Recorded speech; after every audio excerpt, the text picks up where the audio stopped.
En affaires, vous savez, il y a trois choses importantes selon moi. Il y a nos employés, nos actionnaires et nos clients. Ces trois-là, il faut qu'il y ait un équilibre entre les trois. On a des valeurs chez nous. C'est ça qui nous guide là, au niveau de nos gestes qu'on pose à tous les jours. Les 4 heures, on appelle ça pour la responsabilité, le rebondissement, la résilience, le respect. Alors, c'est des valeurs fondamentales qu'on a chez Héroux DevTech.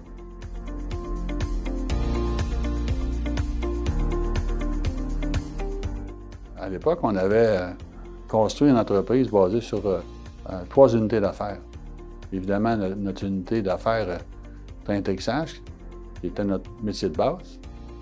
Ensuite, on avait une division d'aérostructure, c'est-à-dire qu'on fabriquait, exemple, des pièces importantes sur des ailes d'avion ou des fuselages d'avion. Ensuite, on avait une division industrielle aussi qui fabriquait des composants majeurs sur les turbines à gaz industrielles. Puis on s'est concentré, j'ai dit aux actionnaires à l'époque, on va se concentrer sur notre division d'atterrissage pour la faire grandir. Et puis, rapidement, on a exécuté un plan de croissance, fait en sorte on a gagné des immenses contrats chez Boeing. Et en 2018, on a acquis une société en Espagne qui, elle aussi, fabriquait des trains d'atterrissage, mais surtout des contrôles de vol. Ça nous a permis vraiment de réinventer la compagnie dans le sens où on est vraiment aujourd'hui une société qui se spécialise dans les actuateurs des trains d'atterrissage.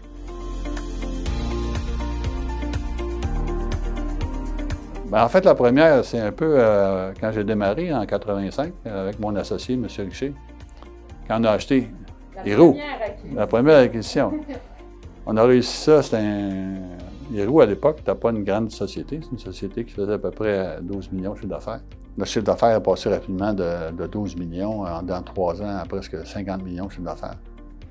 Mais après ça, l'acquisition de DevTech, elle nous a ouvert les portes sur l'aviation civile. On avait beaucoup de travail du côté de l'aviation militaire, mais pas beaucoup sur l'aviation civile. Alors DevTech avait un côté civil beaucoup plus important que nous.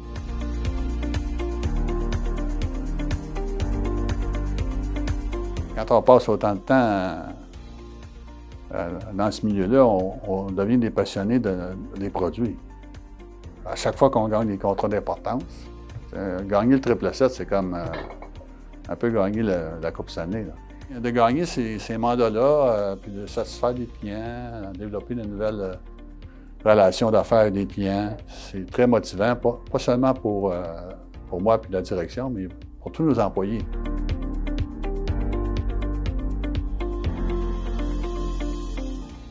Il faut aimer le produit. C'est des produits qui sont complexes. Il faut avoir beaucoup de responsabilités parce qu'on sait qu'on n'a pas le droit à l'erreur dans ces produits-là à cause de la qualité qui est demandée. Être positif, résilient. À travers mes 40 années de carrière dans le domaine, il n'y a pas toujours eu des hauts, il y a eu des bas. Plusieurs bas. Et puis, à travers ces bas-là, c'est là qu'il faut montrer qu'on a de la résilience. Merci à vous. Il semble que quand on a les cheveux blancs puis on a un peu d'expérience, il semble que c'est là qu'on reçoit des honneurs.